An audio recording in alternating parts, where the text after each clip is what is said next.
There's something inside me, I don't know what it is.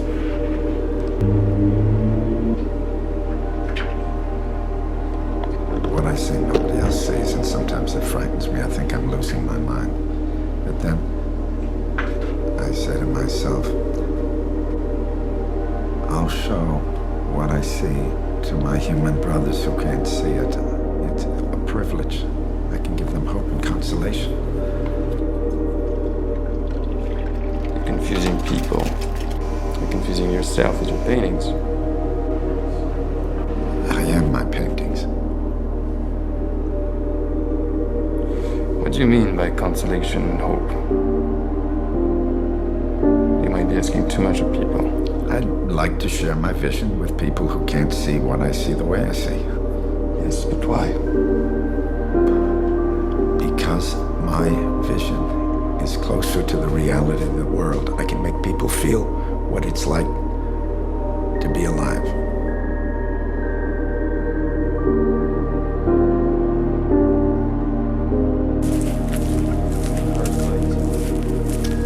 It's a bad battery. That sucks. Usually it's a little bit busier than what it normally is. That didn't make sense. Right out. I'm definitely leaving that in.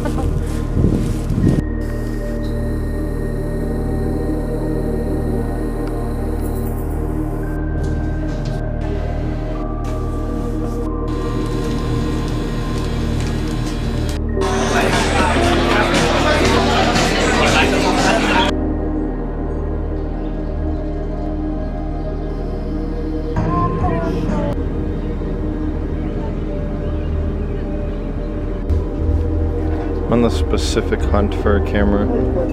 Okay, here we go. Happy birthday, dear Thomas.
Not the tall one, but yeah.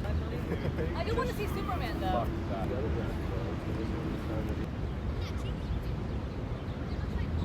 Have you ever heard him? That's sexy. He's a great actor. Listen, talent is sexy.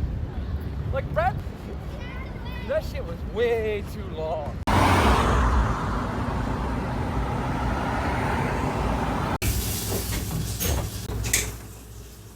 Hey, welcome back. You might be thinking, where'd you go? Hey, don't worry about it. I've been off doing things. And that, my friends, is what we're going to be doing today. Things. Now you may be thinking, hey Thomas, is this going to be the same type of stuff that you've always been posting? No. Well, why not? Because it's not the real me, you know what I mean? Well, what is the real you? Well, I like a little bit of this. And this. A little touch of this. I like a little bit of this. Hello. Hello. And hey, I guess you'll just have to stick around to find out more. Today though, we're gonna go out shooting. Don't mind Milo in the back, he's cleaning himself. We're gonna walk one of my usual routes. 5th Avenue, 6th Avenue, Madison, Central Park. Not Central Park. Grand Central, Soho, Canal Street, Little Italy, some Chinatown. And then after that, I asked a Q&A and you guys really popped off with some questions. Guys.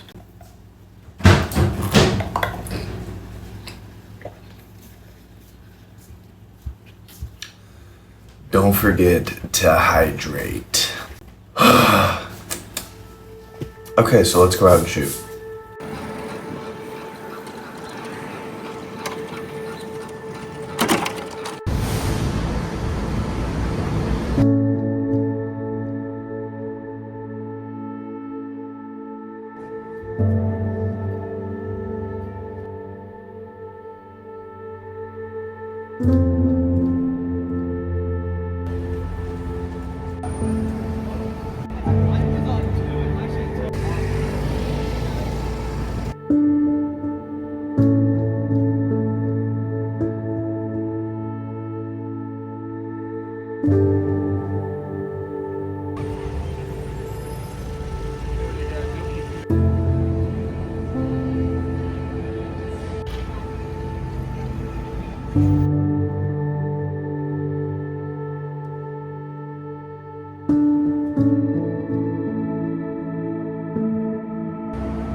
You're gonna have to mind the bedhead.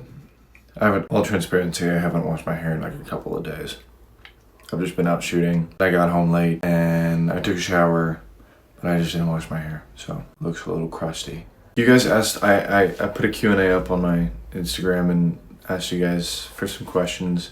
You guys really came through. You guys really had some great questions, so thank you. I think that some of your guys' questions, a lot of people asked kind of the same things, so hopefully I answer everything. But a bunch of you actually asked me like some pretty philosophical ones, which were nice to see, because usually it's just what kind of gear do you have and this, that, and the other. So I'm going to give you a little breakdown of kind of my thoughts on photography as a whole, my work, other people's work, and everything like that. So maybe you get a better understanding of, you know, what I'm trying to do in terms of like teaching about photography. So let's start. Coming out strong with the first one, why do I care about photography so much? I started when I was super young. I was like 6 years old when I first got into photography. In all honesty, photography has taught me everything that I know about life.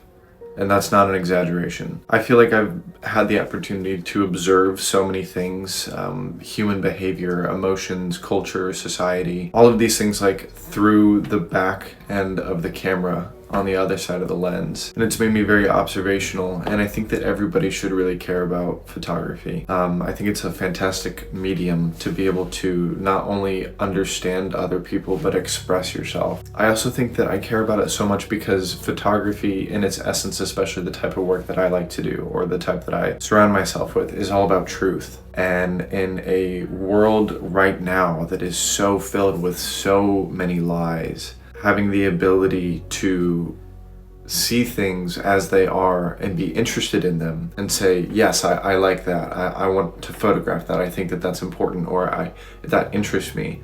And that's the entirety of the process is super, super impactful for me. I think that it's just a great teacher.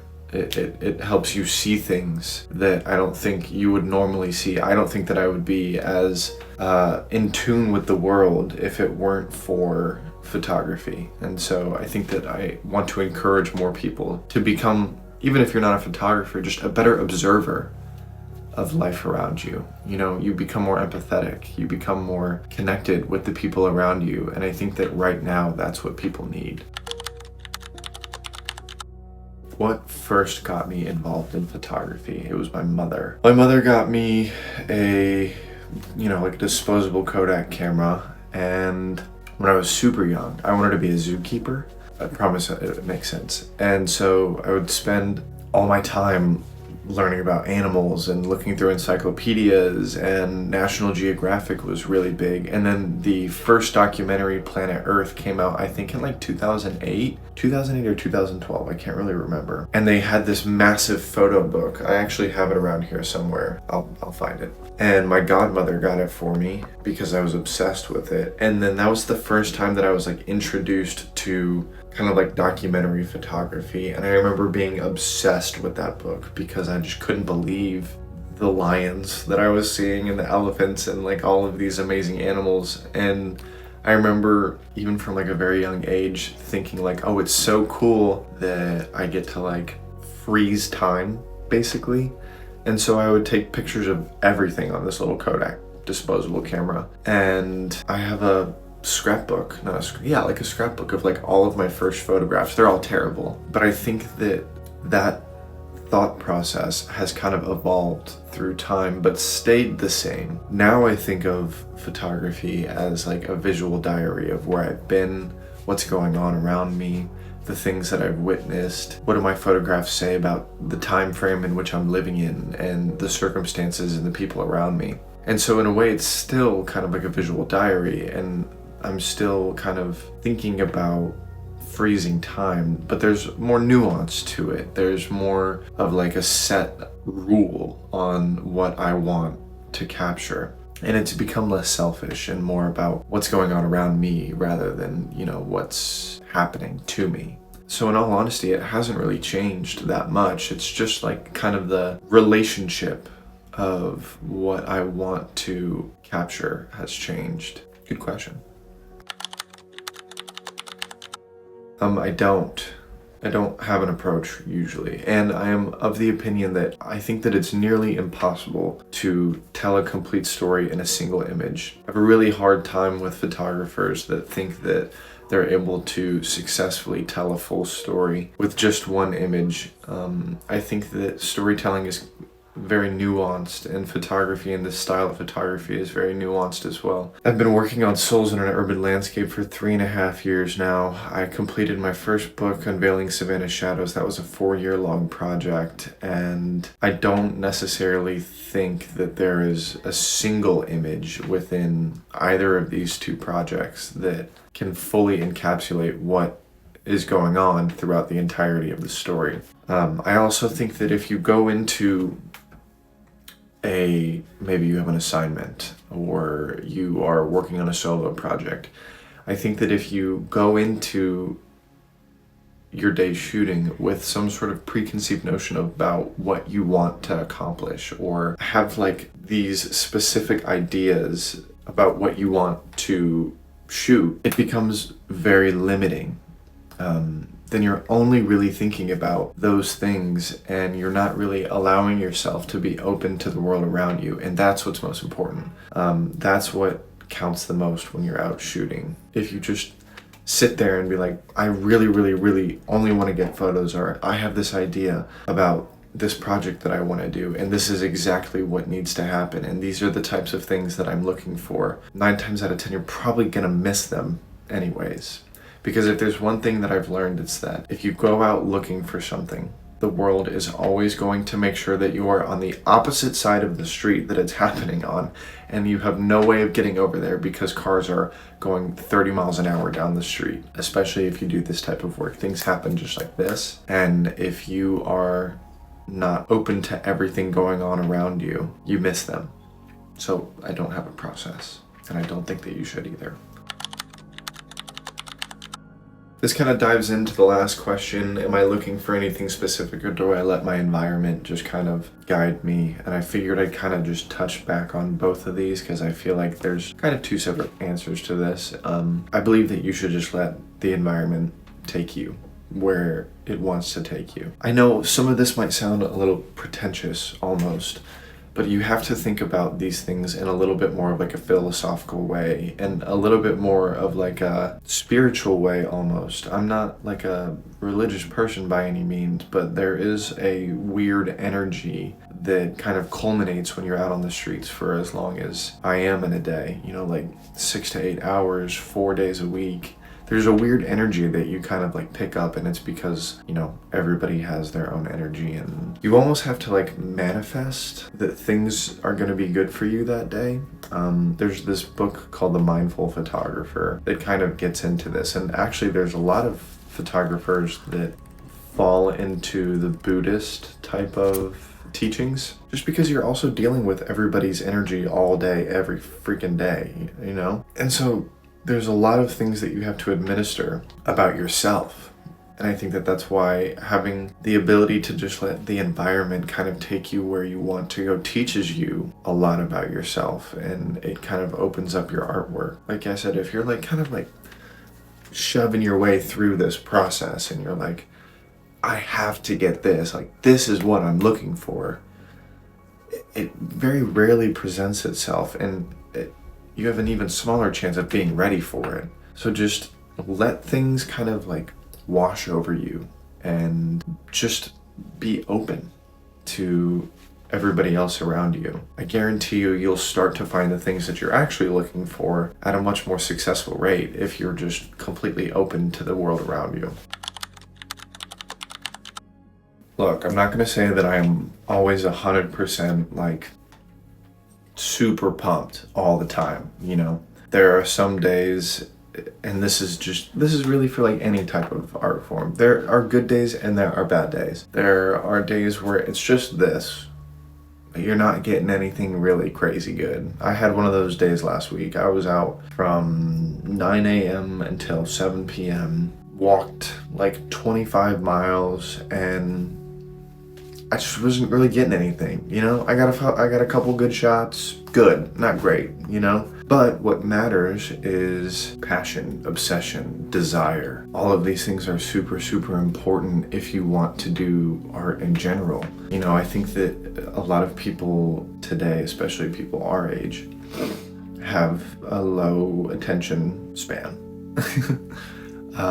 And, you know, they're always driven by success and results. And I have those problems as well, but you have to understand that these things come with time. And just because you're out and you're not getting anything great, you're not going to get something great every day. Like it's improbable. It's just not going to happen. And that's the point. But what is important is that you continue, and you continue to stay out, and you continue to keep working on yourself, because even if you're not getting, you know, all of the shots that you want to get, maybe there are days where I'm just missing shots left and right.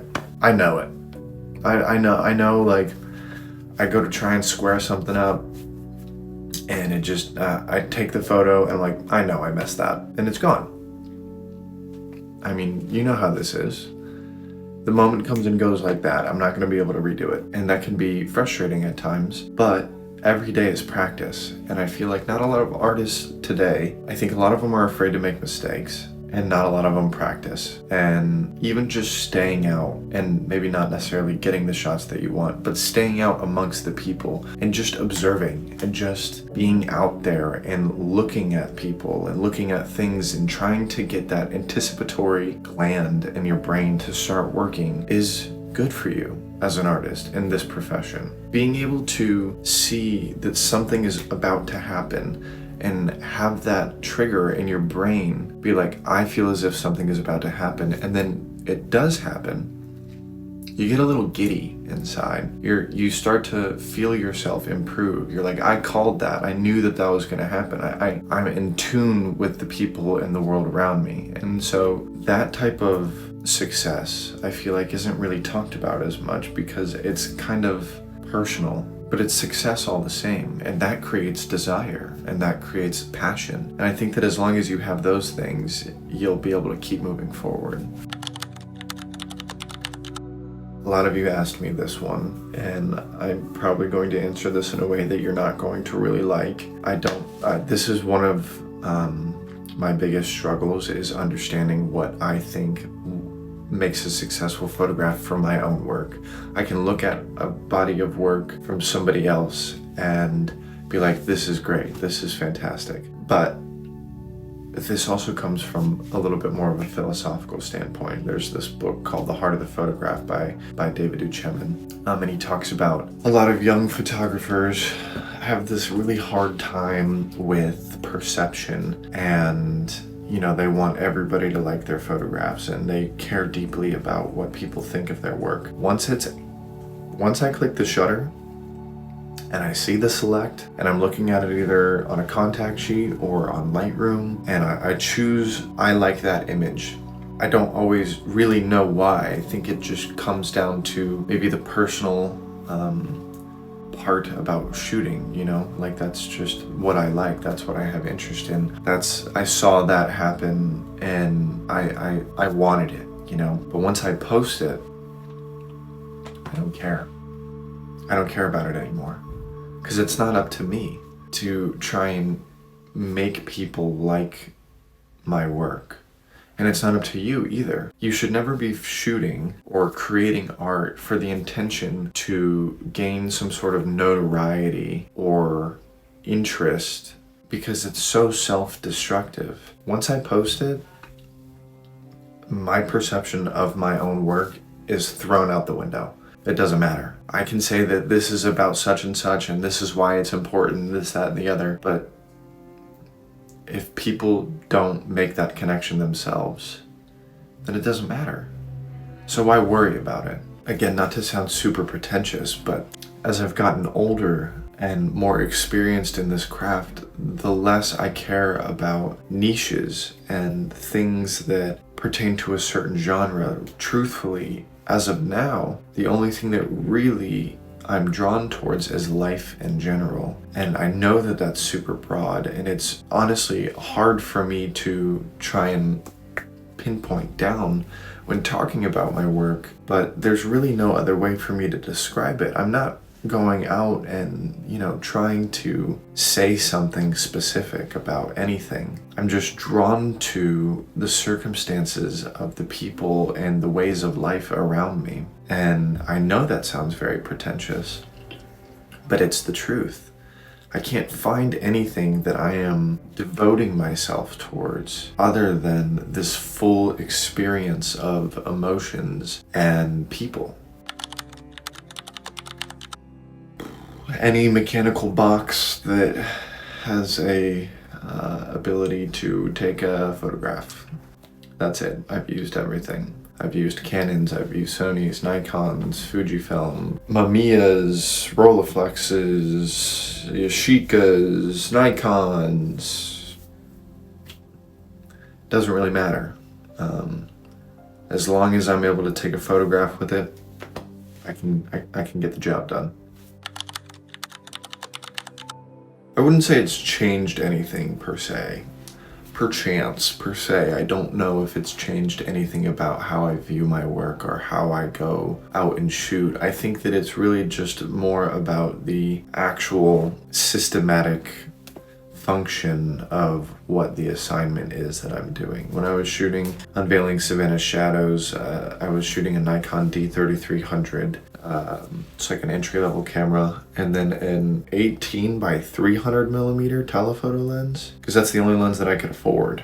I spent all my money on that lens. I knew that I didn't have enough money to go out and buy all these fantastic pieces of glass that cost more than my camera, so I just got one that gave me everything. And for that project, it worked, because I used, zoom lenses quite often, and I needed super wide lenses to get some of the shots of, these historic houses that I was shooting down at the port, on top of a bridge off of a moped, standing on the side of a highway shooting off into the port. I needed some zoom lens. Now, there is something to be said about the dichotomy between a 35 millimeter and a 50 millimeter, especially when it pertains to street photography. I know that Joel Nyrowitz is a big fan of the 35 millimeter because it's the closest to our eyesight, but personally, I prefer a 50 millimeter.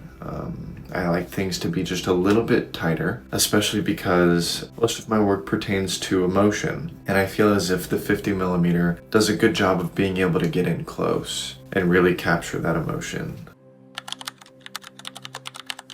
Probably gonna ruffle a few feathers with this one, but that's okay, you can sue me. I have no problem whatsoever with color grading, even if it's film. Let me break it down. First of all, I have synesthesia. It is I don't want to call it a disorder because it's not like crazy, but basically I see sounds. Like if you went down in a musical instrument and like maybe you plucked a few different chords. I don't know the chords by heart or anything like that. This is just an example, but if somebody was like G sharp, it would register as a certain color. Not only just like in my brain, but if I'm very overwhelmed, it will be in my field of view. Like I feel like I can see hues of colors, which can be very overstimulating shooting in the city, as you might imagine, especially during rush hour. But I've had it my whole life. So I'm able to like kind of administer it in ways that aren't as obstructive anymore. But I see color very vibrantly, very vibrantly. Everything is very saturated for me. I want people to see things the way that I see them. And so I have no problem with color grading or editing color whatsoever. Ansel Adams used to get some flack for his dodging and burning techniques of his landscape photos because of how dramatic they were. And purists used to say that that's manipulation, and I disagreed and he disagreed. That's just how he sees things. He still took the photograph. I think that where manipulation comes in is through Photoshop or AI and everything like that. I feel like that's wrong. I have no qualms with color manipulation in terms of artistic vision. Even if it is film, I'll edit. Hey, there's one thing about me, I'll edit a film photo.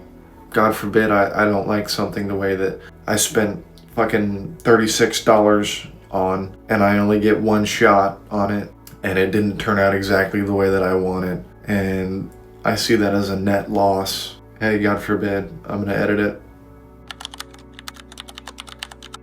This kind of goes back to our conversation about intention and going out with a certain intention and not being open to the world. I think that if you want to start a photo series, I think that what you should do first is just go out and explore whatever area you're in that you're thinking about starting a project, and just go out there with no intention of documenting a single thing. Go out there for maybe, and this is going to be a lot of work. I'm going to hold your hand when I say this. This is going to be a lot of work, okay? And this is what I want more photographers to understand, is that doing a project in a book is not a 2-month or 3-month process. It's not. And so your goal, if you want to do this for real, is not a zine. I'm kind of tired of the zines. That's my personal opinion. But I grew up researching photo book projects, long-term projects, 2, 3, 4, 5, 6 years, creating a massive pile of work that's then curated for certain projects. Joel Meyerowitz has gone out and shot thousands upon thousands upon thousands of photographs. And through those photographs, afterwards, he's able to pinpoint certain things that all kind of line up with one another. And even if they don't create its own separate book, he notices these things and he says, I've noticed that I've been drawn towards this in my photography. Now I feel like I have a good starting off point to continue this new body of work and be on the lookout for these things in the future. Case in point is his book Wildflower. He was looking through his archives and started to notice this weird pattern of, I've seen a lot of pictures of floral things and flowers. Maybe I should pay more attention to that. And then created the book Wildflower while looking through his archives. So my advice to you is just go out and start shooting for 2-3 months. After 2-3 months, you look back at your work and you start to make connections. And that's the beautiful thing about street photography and about this type of photojournalism, is that you're able to make these connections and administer them towards a more important focus. And that's why I think it's so hard to go back and say that you can tell a single story with one photograph. So go out there and just have fun. Just go shoot for 2 or 3 months and then come back and review these things. A lot of you asked this one. There's 2 trains of thought here that most people in the public have. There are the people that believe that taking portraits of people in the street, like staged portraits, is not real street photography. And then there's the people that believe that taking candid photographs of people without their permission is wrong.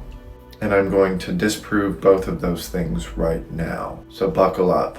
First and foremost, let's tackle the street portrait is not a real element of street photography. I will say this, a lot of street photographer content that you see online nowadays on like TikTok and Instagram, that is not real street photography. And if you are one of those people, this is a teaching lesson that I wish to bestow upon you. Seeing somebody interesting, and hey, 9 times out of 10, it's just a fashionable looking girl, and you're asking to take their portrait. Hey, that's not street photography. I hate to break it to you, that's not.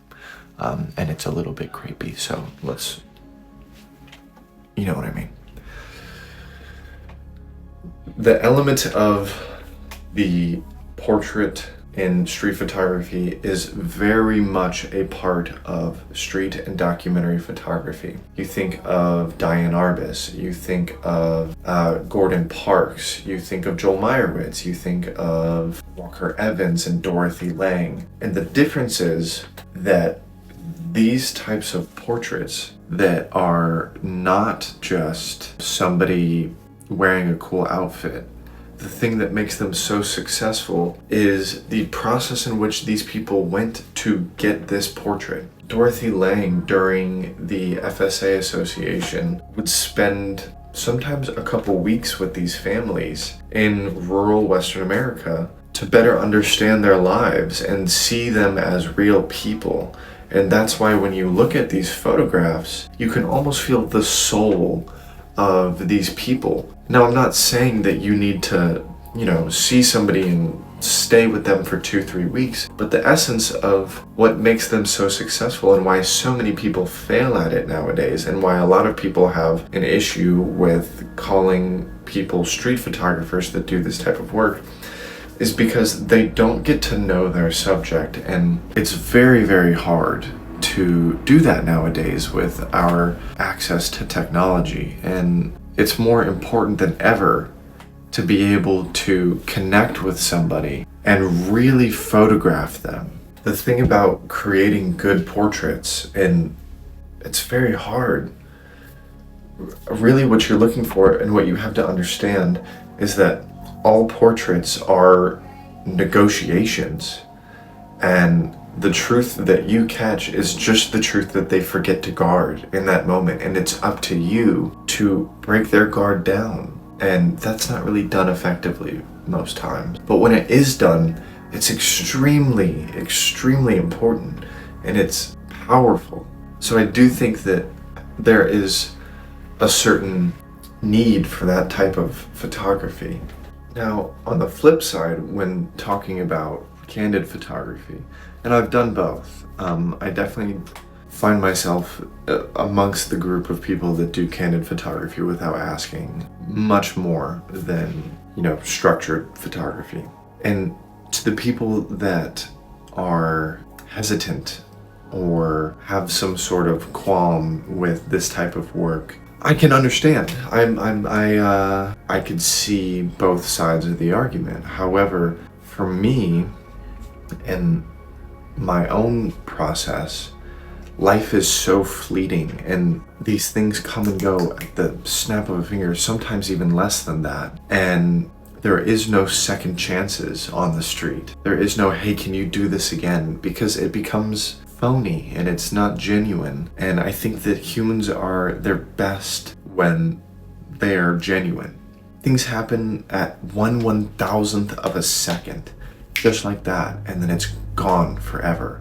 And I'm never gonna have a chance to see that again or repeat that in the same way. And I think that that's what's so beautiful about this type of photography, is that I'm capturing moments that people may not even realize are, beautiful or grief-stricken or, important, and tell a story. And to miss out on that opportunity to capture something worth capturing, to tell a story through a body of work, of images that coalesce with one another, is a waste of time if I'm going to be out there asking for permission. Truth and honesty are two principles that are of utmost importance for this line of work. That's what I want to do at all times. I want to be truthful and honest about what's going on around me. And at its best,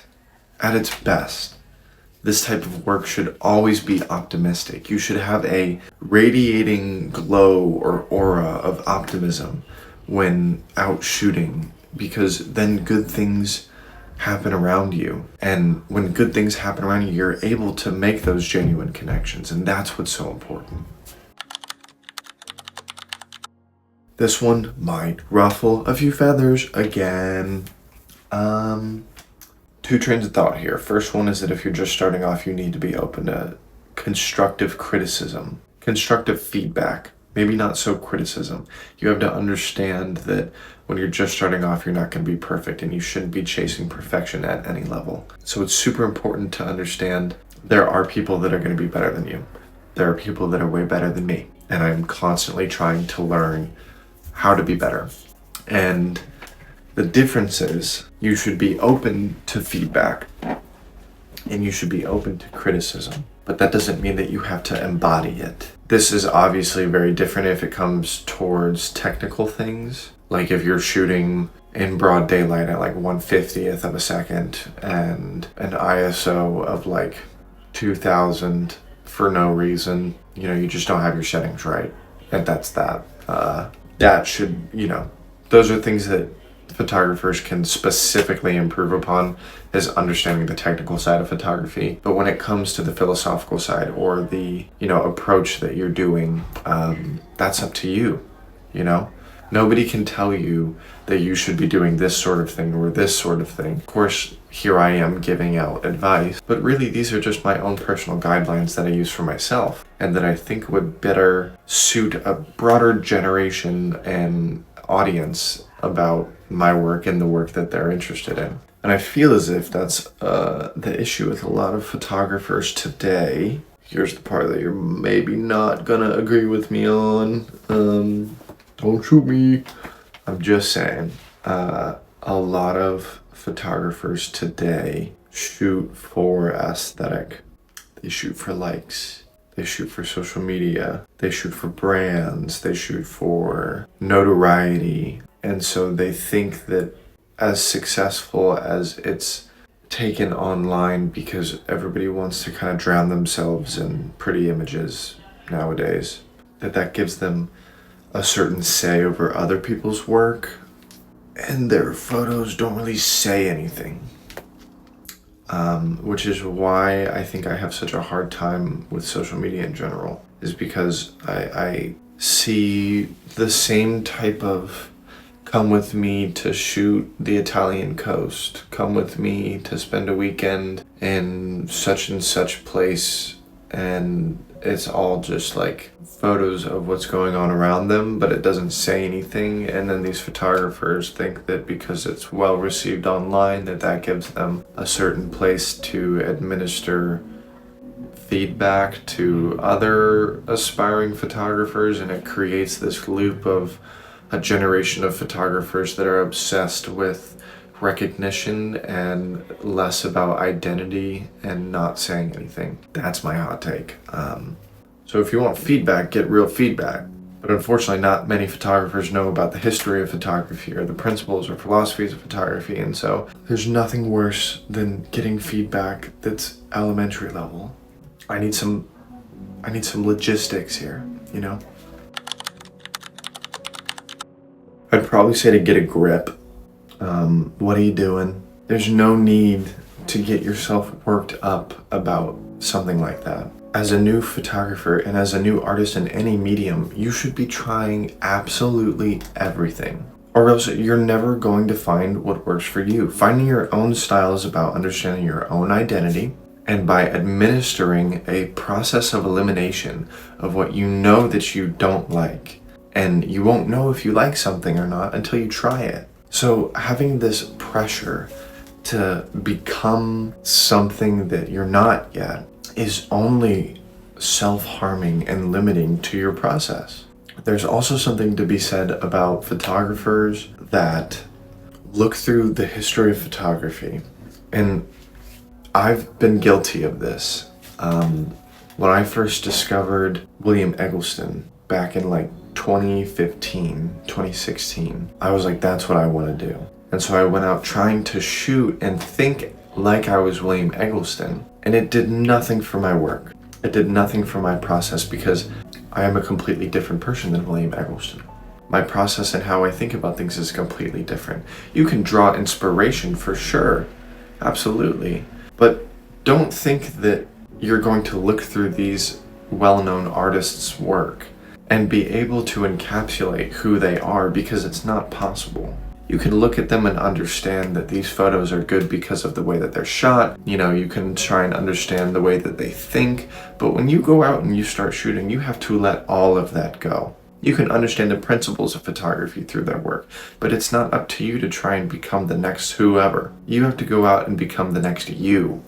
And that's the only way that your work is going to improve. So don't put all this excess pressure on yourself for no reason, especially when you're just starting off. If you're just starting off, go have fun. Go try out everything that you want to try out.